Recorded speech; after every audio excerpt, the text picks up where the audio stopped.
Samma Sambuddhassa. Namo tassa bhagavato arahato samma sambuddhassa. Namo tassa bhagavato arahato samma sambuddhassa. So when we learn this, venerable nuns, nun friends.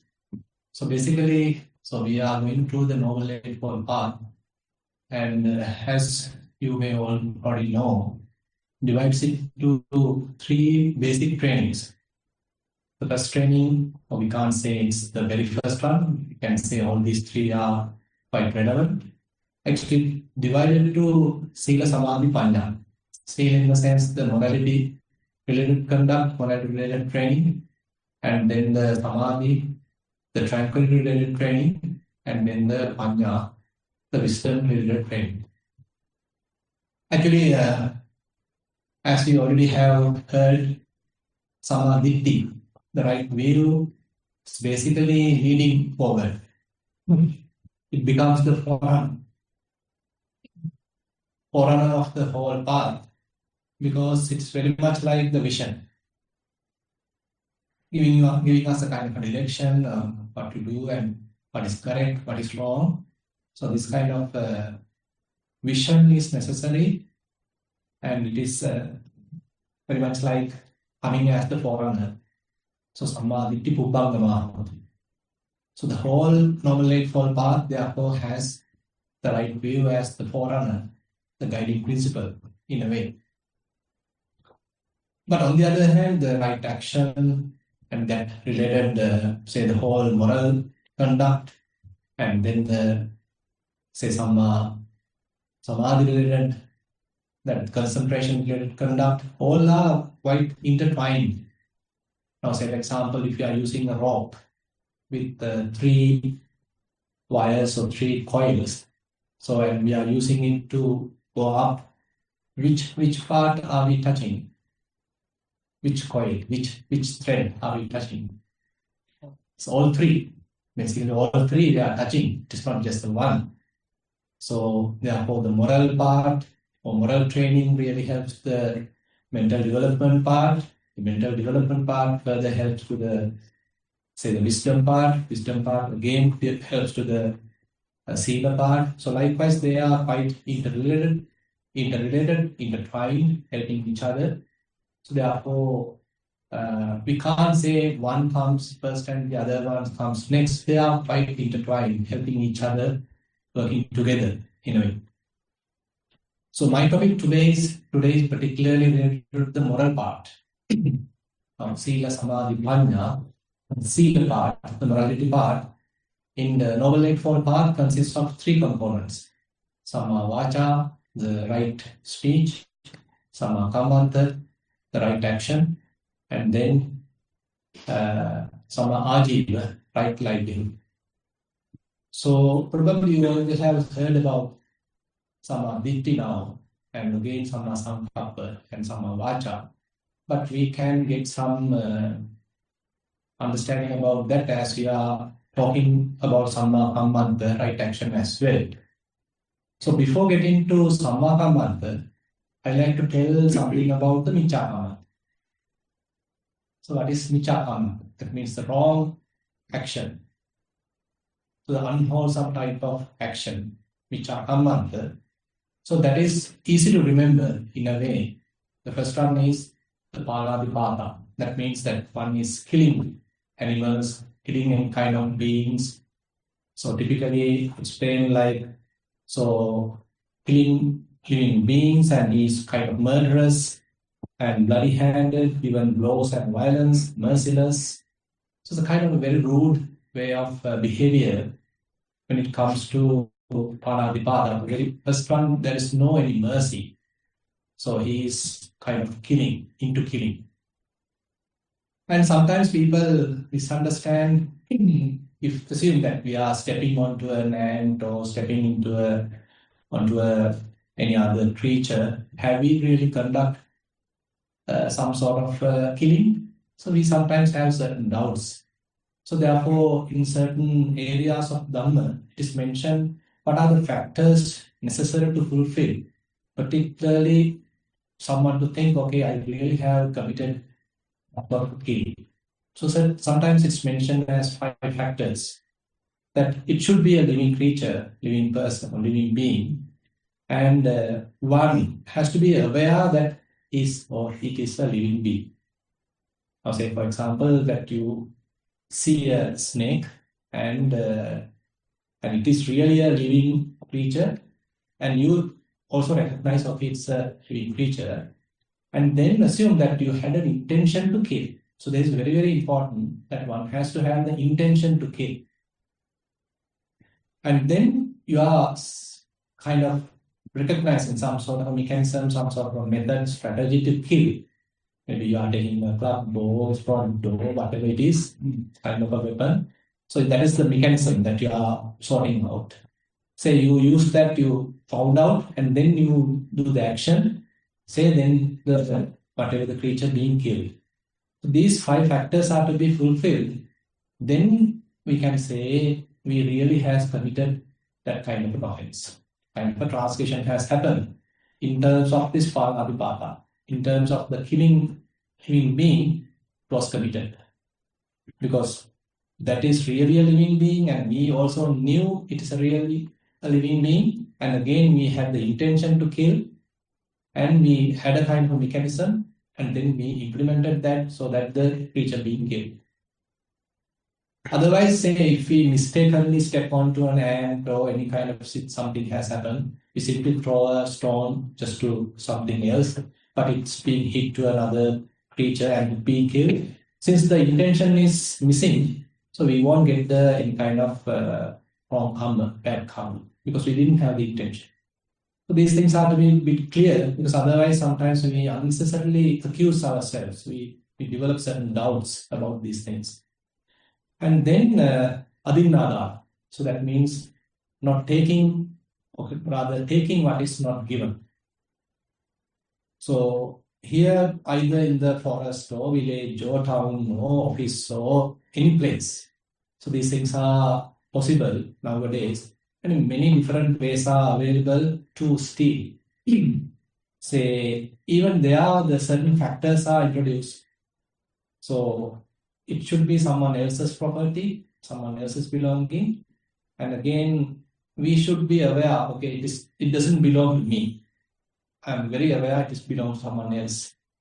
And the intention to steal also has to be there within myself. Okay, I have a kind of an intention to steal. So that intention, again, quite important.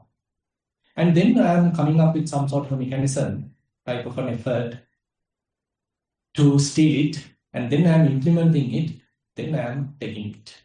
So these actions have to be fulfilled. Then we can say, okay, I went through the transgression. I committed that steal. And nowadays, actually, there are many different ways people are implementing to steal.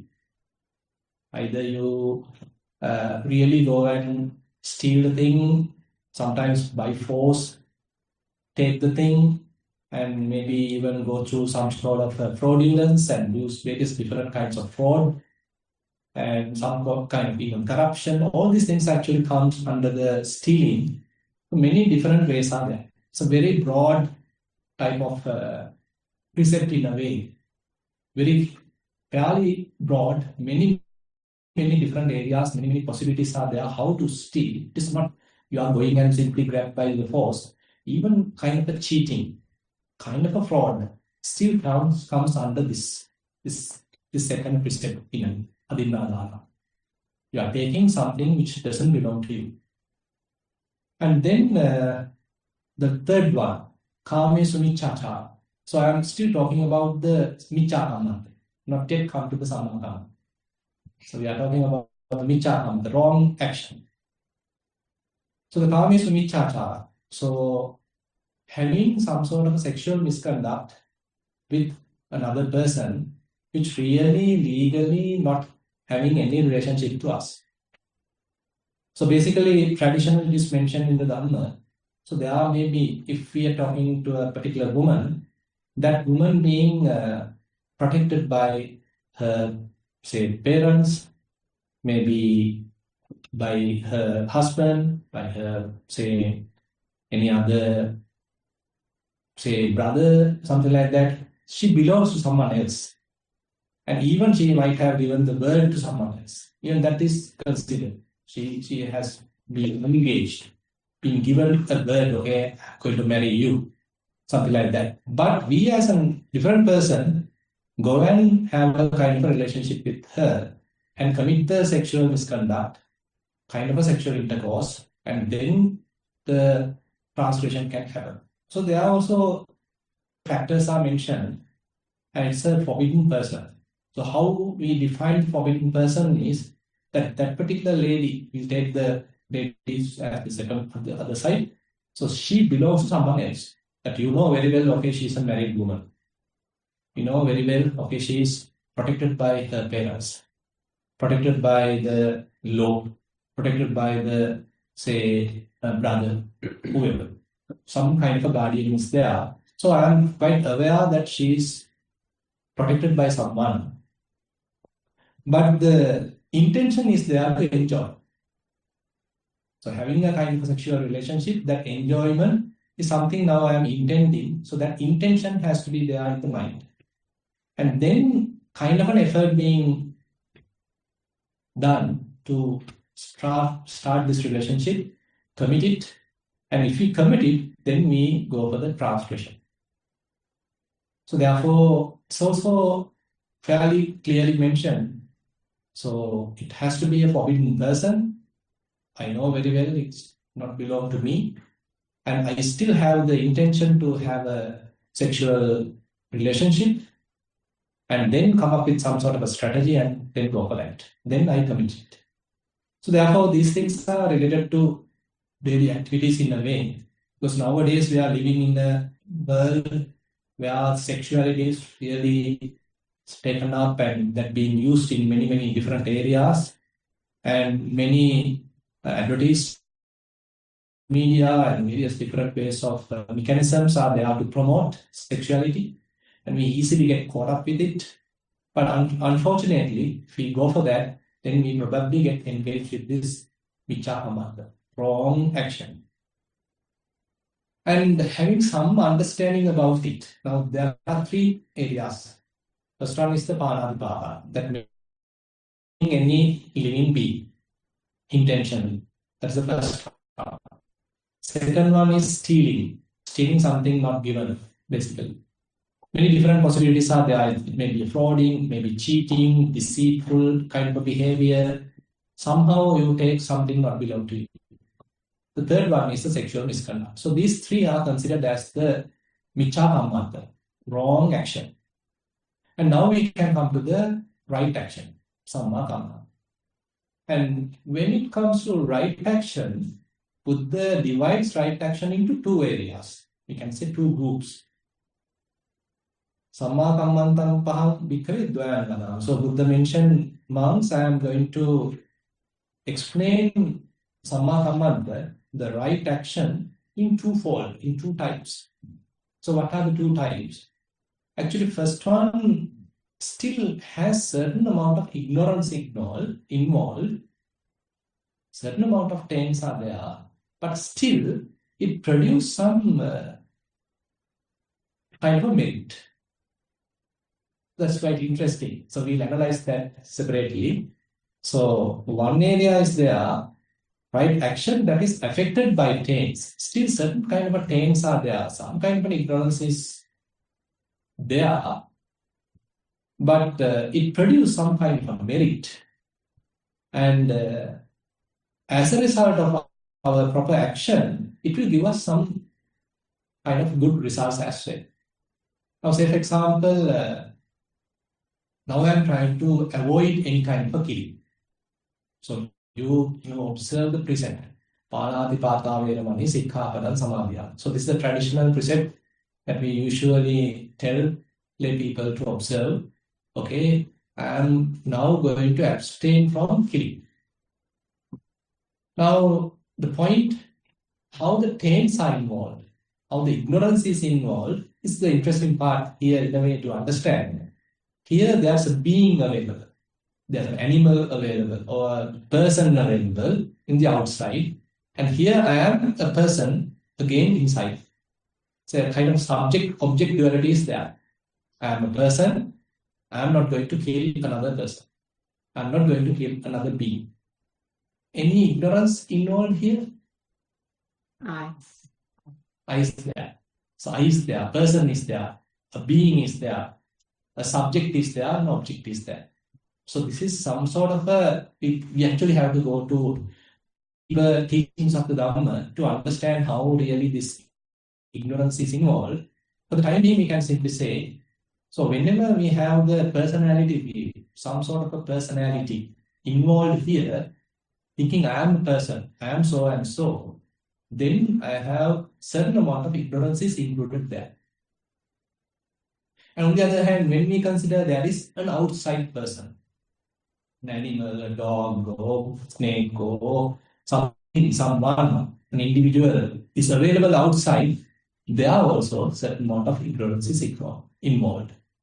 But anyway, at the ethical level, this is all right. So at the karmic level, this is how it operates. So I as an individual, then I am intentionally not going to kill anyone. Then it gives some good results. I am a good person. I am a virtuous person. I am not harming anyone. So I am a good person. So you get that positive atmosphere within you. And again, you do not harm the other person, do not harm any being. And so you have some sort of a sympathy, kind of loving kindness, loving friendliness, and you have more consideration about the other person. You respect others' lives. So everything is really good. Everything is producing good karma. So therefore it is explained like, and he has abandoned all the weapons, not using any weapons, and he's more gentle, more kind, and has some compassion to all the living beings. Now all these things are really, really good. So as a result of that, we can accumulate a lot of merit, isn't it? So we can accumulate a lot of merit. Say someone is destined to kill. Say there may be cows, there may be chickens or whoever, and say you go and buy them and you release. So these kind of activities are there in many countries. For example, certain cows are there to kill. And what you do is you spend some money and you get them and then you release. You give them for non-harm. Okay, you take care of that. So who is destined to death is now being released and you get the merit. These kind of activities are there. Now sometimes certain say pigeons or some sort of birds are being blocked. They're being put into a cage and you release them. Now they are free. So kind of non-harming, and you get some kind of merit and you feel happy. Okay, they were quite in a misfortune, but I was able to release them. Now they are happy. So you get a kind of happiness, the joy within you. So that's a kind of a meritorious deed. So therefore, not killing, non-harming, and having some sympathy, helping, all that produce some sort of a joy within us. So you as a person, you as a good person, and you now accumulate merit. So this is necessary in a way.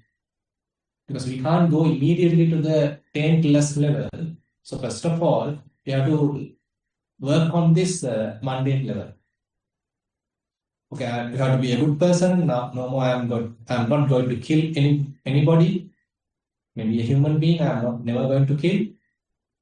Animals, I'm not going to kill. Is it easy? How about mosquitoes?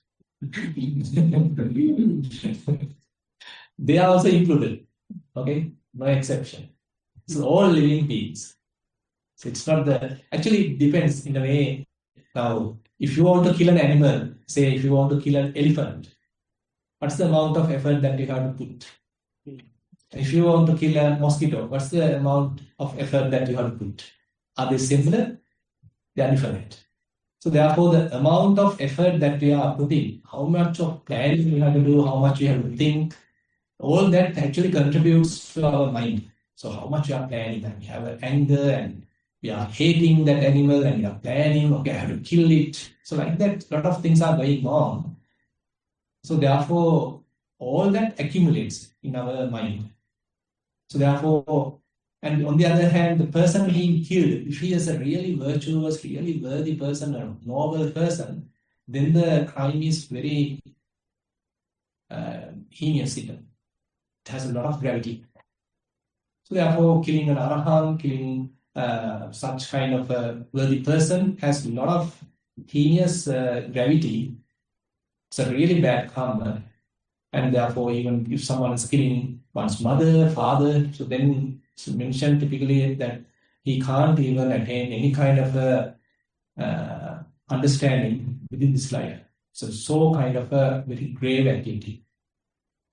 So therefore, if we are able to protect to the level, okay, I'm not going to kill any person, any human being, and similarly, I'm not going to harm any animal. So I'm maintaining fair amount of compassion, fairly very composed, very sympathetic attitude.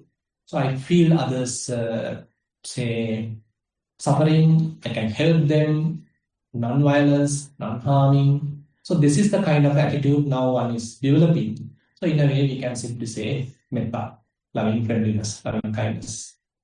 So if we feel that I have a lot of angry thoughts, I have a lot of resentment going on, I am a person who always get triggered by little things, I easily get angry, then good antidote is loving kindness. We can practice loving friendliness, loving kindness meditation, metta meditation, because currently I understood, okay, my mind is more into the resentment. My mind is more into anger. I easily get angry. It's not a good thing for me to continue as it is. So better I change my attitude, better I change my character. Okay, I am practicing loving kindness. That's a good thing.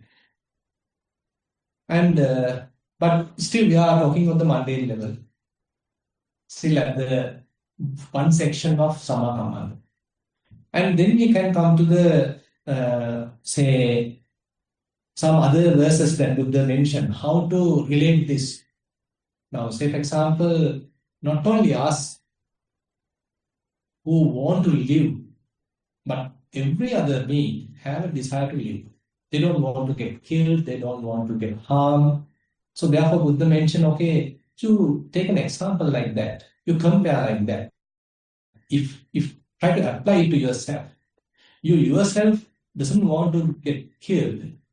You yourself doesn't like to get harmed. Then how about another person? So why are you going to kill another person, another being? That person itself, that being itself has a nature to be frightened when they are being harmed, when they are being tortured, when they are going to kill. So they get frightened. They really love their life. So put yourself into the same position. And as a result of that, try to avoid killing.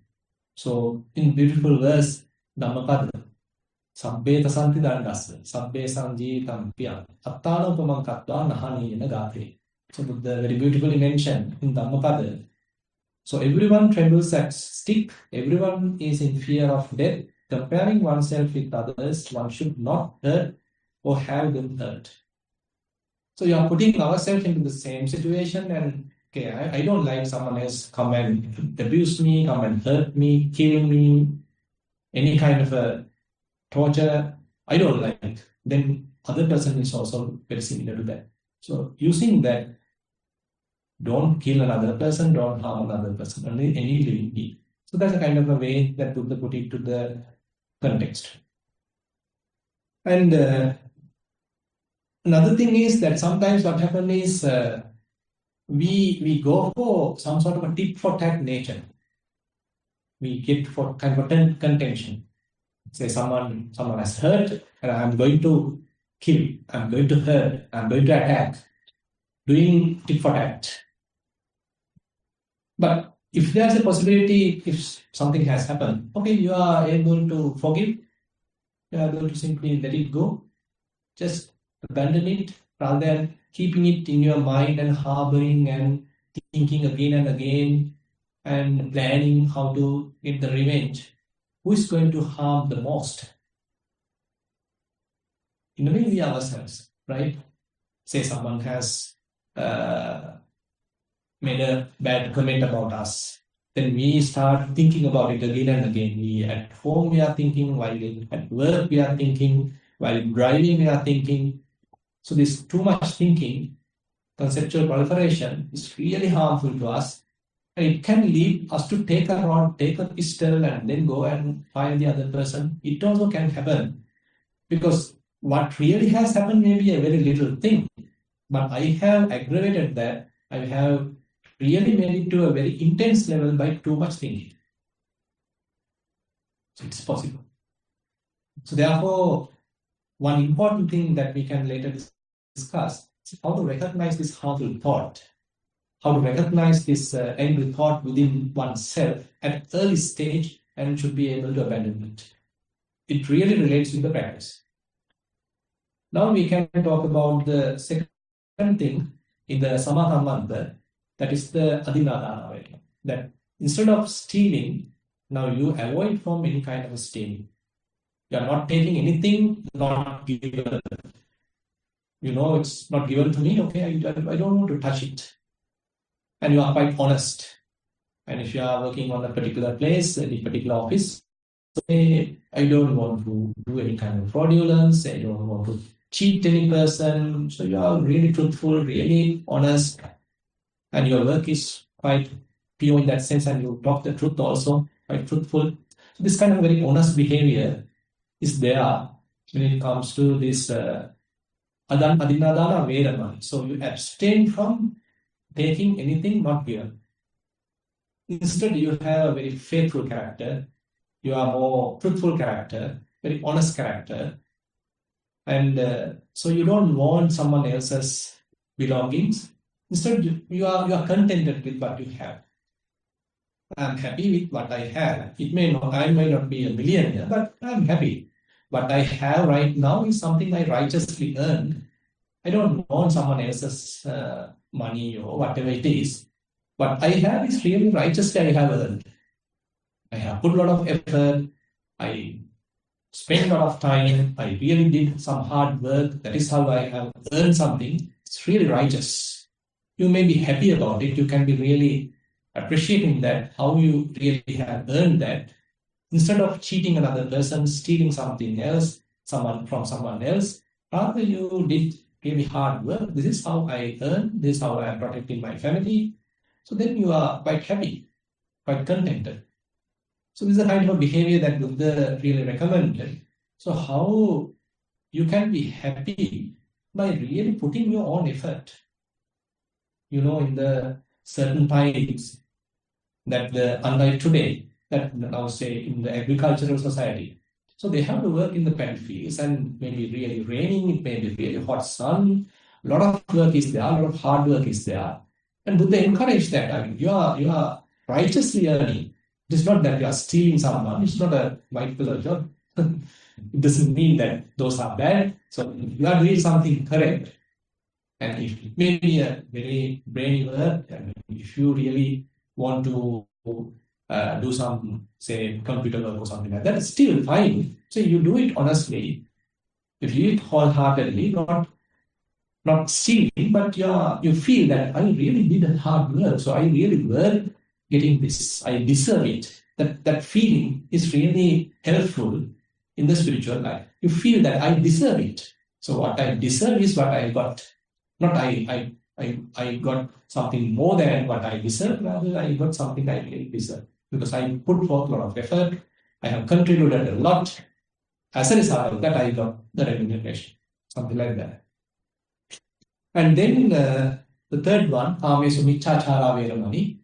So instead of having sexual misconduct, so you are being quite faithful to the partner, you're not going for someone else, and so maintaining some kind of a celibacy even, and maybe content with the relationship, and you are maintaining a good relationship.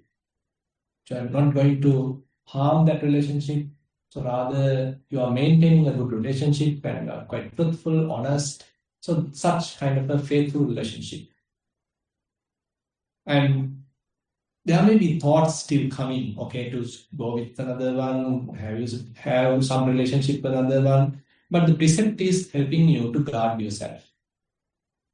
So we can come to a level that thoughts are not coming, but typical situation is thoughts still may be coming.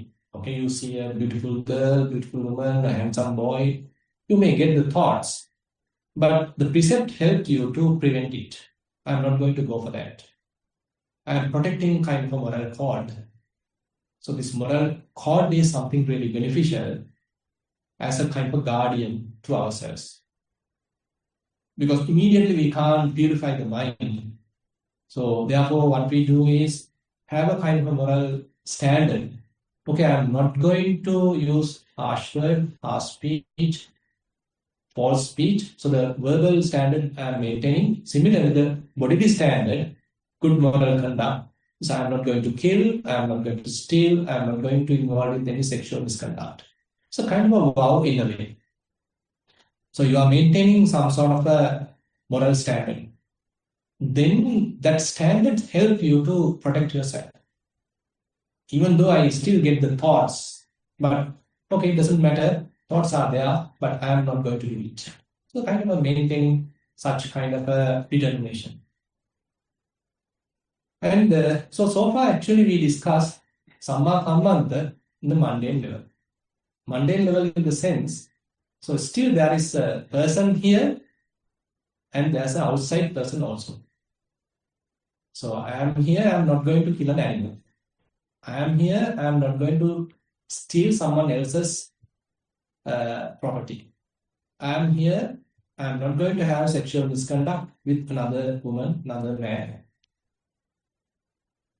Not a bad thing, really good, and it's produced good karma. And say, for example, if you protect the lives and not get into any harmful behavior, actually Buddha mentioned as a result of that, and you may be live long life, and that may be the good karma, the vipaka, the result. Say, whenever you are born at a different life, so you'll be living for a long period of time instead of getting any kind of a sudden death, but you may live long life. So that may be one good impact, good result that you may gain because of non-harming, because of not killing. And whatever the resources that you earn that may be protected, no one will steal that because you yourself has protected. You are not going to steal, rather you protected someone else's resources as well. So your resources, whatever you belong, also being protected because you righteously earn that, you never get into the stealing. So likewise, some good results are there. So whenever we are maintaining this kind of good moral conduct. Now, we can look at the second aspect of the Samma Kammanta, that is the supramundane type. So as I mentioned, Samma Kammanta, the right action, Buddha divided into two types. One is in a way the mundane type. It has certain amount of things involved, but still produce good results. That's what I so far explained. Okay, I'm a good person and I'm not going to kill any living being. I'm a good person, I'm not going to steal. I'm a good person, I'm not going to have sexual misconduct. So you being a good moral person, a wise person, and that's really good. And you that way, so you accumulate a lot of merit. But there's another side, what Buddha mentioned, Ariya anasava lokuttara magganga. Samma kammanto ariyo anasavo lokuttaro magganga. So there is another type of Samma Kammanta, right action. And there he mentioned what bhikkhus is right action that is noble, taintless, supramundane, a factor of path. That's very interesting. But there's no big difference. Difference in the sense coming in a kind of a refinement in our mind. And then other path factors are also involved here. How the other path factors are involved? Basically, three path factors are now supporting this action. Samma Kammanta is not alone. It is being supported by Samma Ditti, the right view, Samma Vayama, the right effort, and Samma Sati, right mindfulness. So Samma Kammanta is not operating alone, it is being very much like covered, it is being supported by three more factors. As we are continuing the Subramanian path, Samadhi is there, the right view is there, Samma Vayama, that is the right effort is also there, and again, Samma Sati, right mindfulness is also there. So how these things are being supported? Now, say for example, there is a situation that you step into a snake. Have you ever seen snake here? Not yet. So, and assume that it bites you. Now you get an intention to kill it. But you have an understanding of what is Miccha Kammanta and what is Samma Kammanta. What is Miccha Kammanta? Killing is a Miccha Kammanta. Okay? Say stealing is Miccha Kammanta. Sexual misconduct is Miccha Kammanta. So you have that understanding. So we covered Miccha Kammanta very first. Okay, you know what is Miccha Kammanta. That is a wrong action. Killing is a wrong action. Stealing is a wrong action. Sexual misconduct is a wrong action. So you have that understanding as a information, as an understanding. So what is right action? Not killing is right action. Not stealing is right action. Not having sexual misconduct is right action. Now you have that understanding in you. So that is the right view. But that view alone can't do it because you have the intention to kill now. But you get the view, okay, this is how differentiation. This is right action, this is wrong action. Now you have to have mindfulness, okay, that's the intention to kill. Okay, now it is there. So what should I do? I have to put effort not to implement the wrong action, but to implement the right action. So the right view is involved, right effort is also involved, right mindfulness is also involved at that very moment.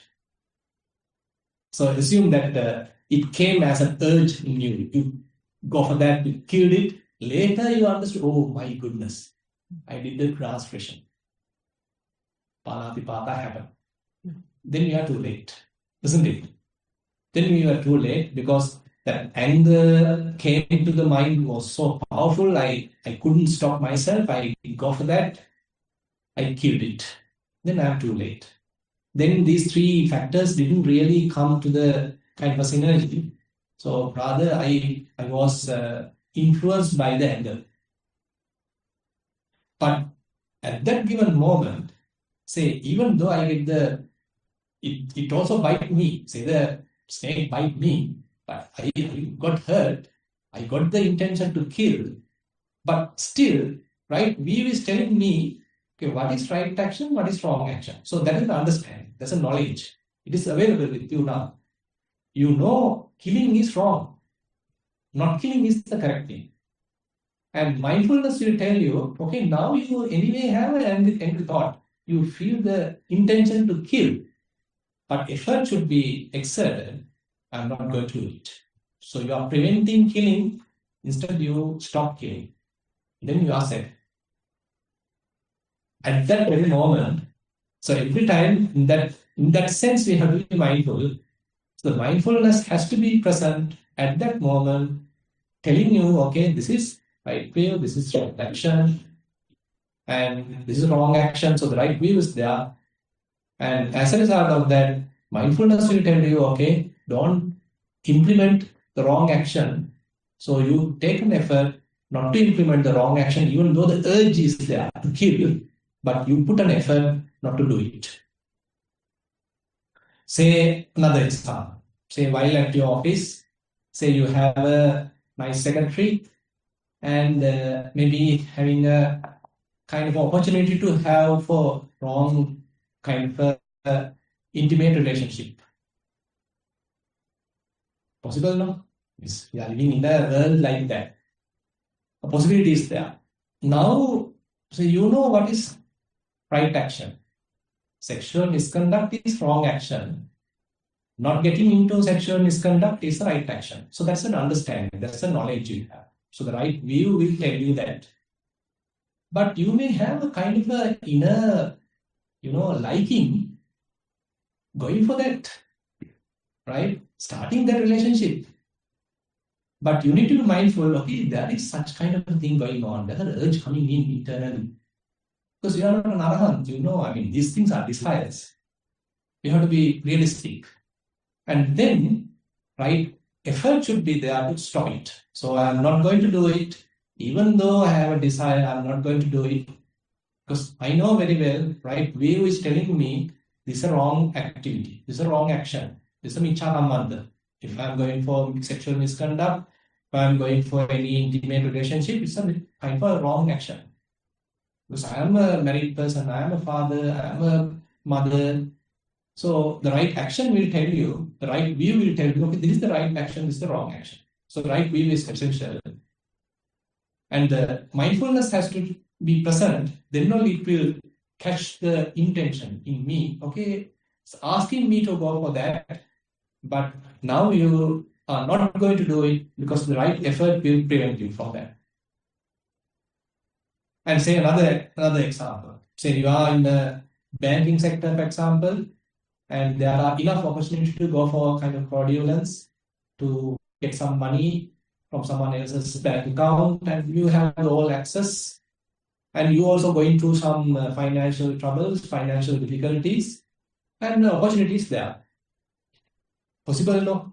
Right? And assume that you are going through some kind of a real bad situation and you really need some money, and your children is suffering some sort of a bad, say, disease, and you really need money.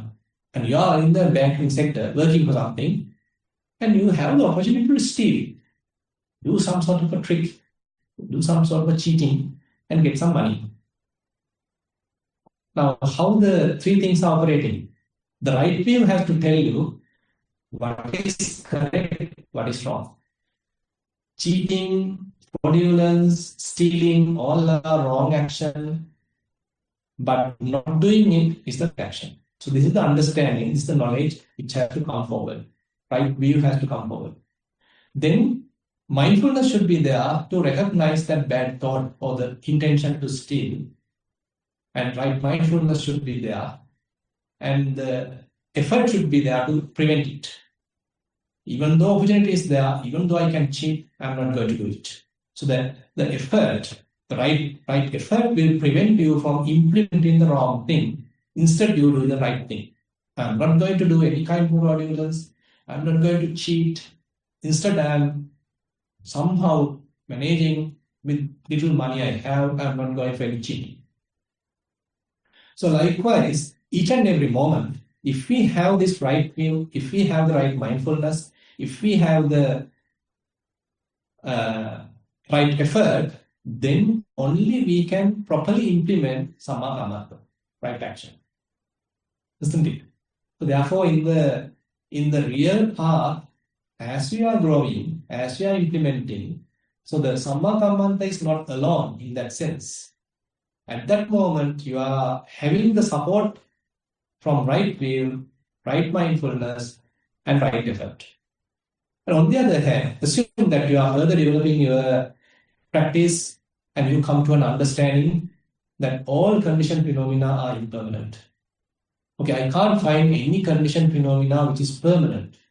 Everything is transient, everything is really arising and passing away.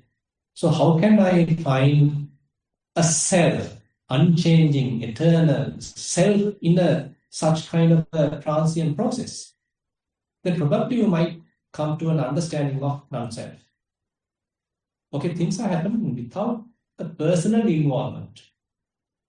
There is no person imposing any kind of a thing, but rather certain conditions are there, causes are there. As a result of that, the action is happening. And you come to an understanding of the non-self.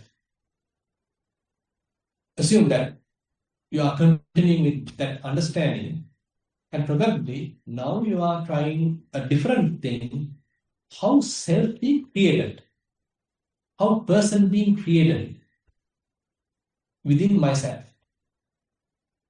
Say, for example, you help another person. Rather than killing, you prevented someone from killing, or you protected someone from harm. And Once you go back home, it came to your mind, oh, I am the one who did it. It's myself who did the, help the thing. I am the one who did it properly. If I was not there, he being killed. Is it bad thought? Is it a correct thought? What do you think? Tainted by self-view. Yeah, correct. It's a good thought, but still tainted by self-view. How? The person is there and you are promoting a self-view. I am the one, the good person. I am the good person who did it. I am the one who protected. If not, I were there, he being killed. Thought is okay, but still promotes a self-view. So when it comes to the supramundane level, so you recognize this I-making, mind-making, and conceit I am. So it's a little tricky in a way.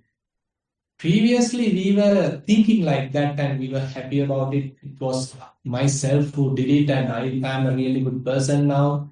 And so as a result of that, you get a lot of merit.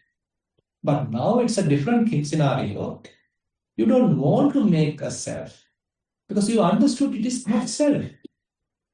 Isn't it? You understood, okay, it is just a transient phenomena happening within the body, within the mind. So there is no self we can find. Then why are you promoting a self? Why are you promoting a person here? Even using good activity. Even using good activity. That's the interesting thing. Not a bad activity. What you did is a good activity. You helped another person. You didn't kill another person. Maybe someone want to kill, but you prevented it. And you are the one saved that person. But later, using that good activity, are we making a self here? Isn't it? So then, if we are making a self here, then we are promoting a self again.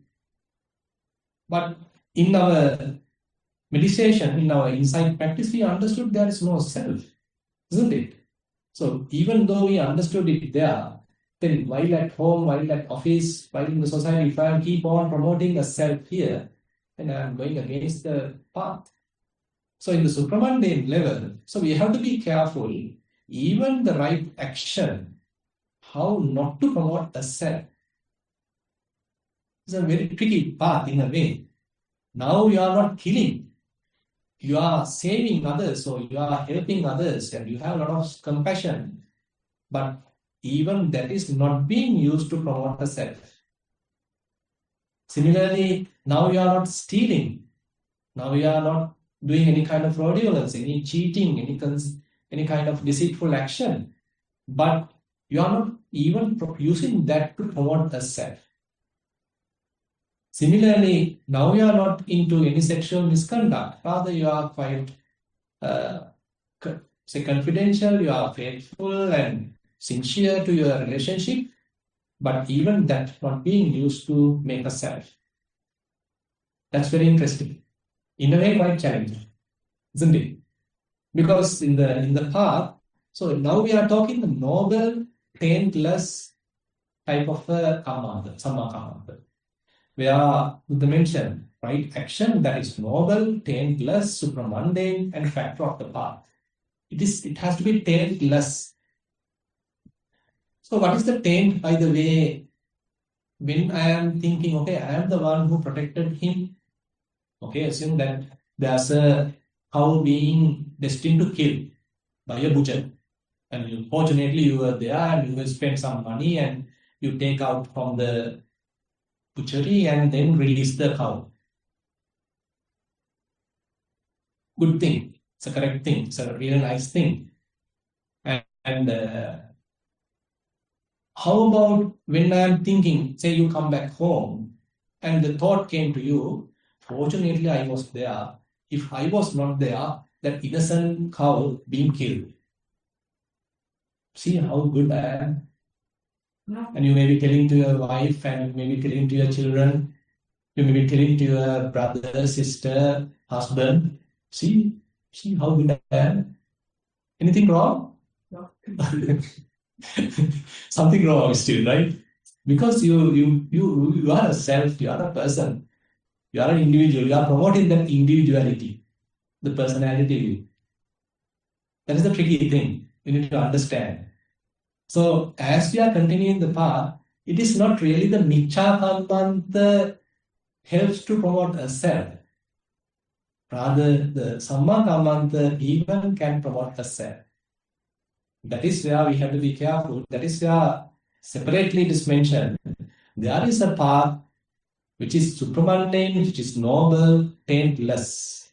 So when we are telling, okay, I am the one who protected, it has a taint in the sense it's an ignorance is there. Ignorance is there because I have a self-being. I perceive here as a self, as a person. Then ignorance is there. And there may be even conceit. Okay, are you being proud about it? Proud about the action.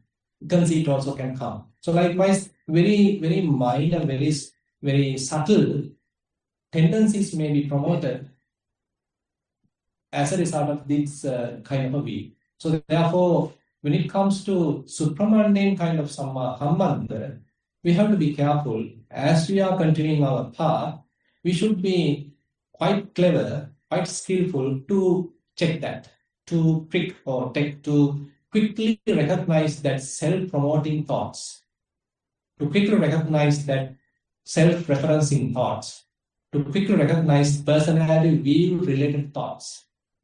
You may be doing the right thing, but you don't want to make a self out of that. You are doing it wholeheartedly, you are doing it with a lot of hard work, but you are not making a self. You don't want to, go for any kind of exaggeration, any self-promotion, tell others that I am the one who did it. You did the correct thing, okay, that's done. I'm happy, you are still peaceful, quiet. If possible, maintaining the emptiness in the mind. So likewise, so when it comes to this Samma Kammanta, so the supramundane side is very interesting. So first of all, by the way, we have to come to the mundane kind of samadhi, Samma Kammanta. Okay, as a good person, as a moral person, so don't kill, don't steal, don't get into any sexual misconduct. So then you are a good person. You appreciate that. You now feel, okay, I was in the bad side, I was in the unwholesome side, but now I am in the correct side. But as you continue the path, as you continue particularly the Vipassana practice, the insights are again and again telling you, okay, there is no self. If I am making a self, then I am a fool. All habits may try to promote a self. All habits may try to create a self, but you need to quickly recognize it. The mindfulness should be quite sharp to recognize it, so that immediately you are preventing it. So I don't want that old type of thinking. I don't want that old-fashioned, old habitual way of thinking. I don't want any self-admiration, self-promotion, exaggeration. I am just continuing as a living being, not even to say a living being. And you are now going through a kind of emptiness. So the proper mindfulness actually has to lead towards mind emptiness in a way. So if we do the proper mindfulness, ultimately it has to lead to some sort of mind emptiness. So your mind is empty, there is no self you are promoting. Rather, you understood in a thorough, more profound way, it's a kind of process going on without an involvement of a person. Bit challenging, the kind of a right view at a very high level, where there is no person, there is no being, but still the process can continue as a result of the dependent origination, as a result of the Paticamuppada. Combination of various causes and conditions comes together. As a result of the process can continue without an involvement of a person, without an involvement of an individual, without an involvement of a self. So if we have such kind of a more deeper understanding, deeper right way, then Samma Kammanta operating at the supramundane level, taintless level, noble level is possible. So therefore, Samma Kammanta, even though we typically think Panadipata, Dinna, Dana, Kamesu, Vinchachara, not killing, or killing, stealing, sexual misconduct are the Vichar Kammanta, and not killing, not stealing, not getting into sexual misconduct is the Samma Kammanta. But when it comes to the Subramanian side, it has a deeper meaning.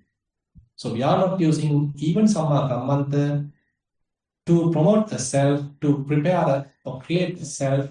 Rather, we continue as a kind of a process, as a simply allowing things to happen in a more natural, unfolding way, without promoting a self, without creating a self, without I-making, without mind-making, and without having any kind of a conceit, any being proud and having a conceit. Okay, so that's that I like to share with you related to the Samma Kammanta. And I have 2 minutes. If you have any question, I can answer. Otherwise, I can wind up the session. Yes, please.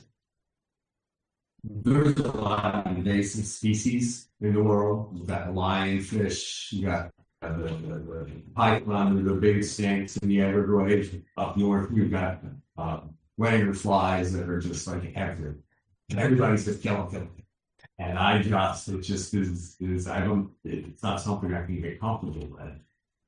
Where does that, in terms of do we even have a role in that, or is it just we practice math?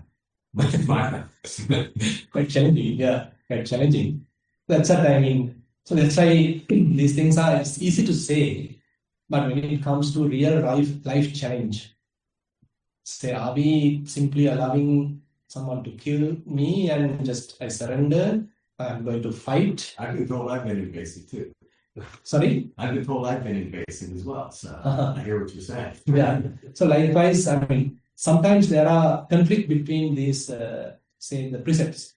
So, say, I think in a particular movie or kind of a drama I have seen, that there is a nun who is known for maintaining truthfulness throughout her life, but there is a thief coming under her protection, and now she is hiding him.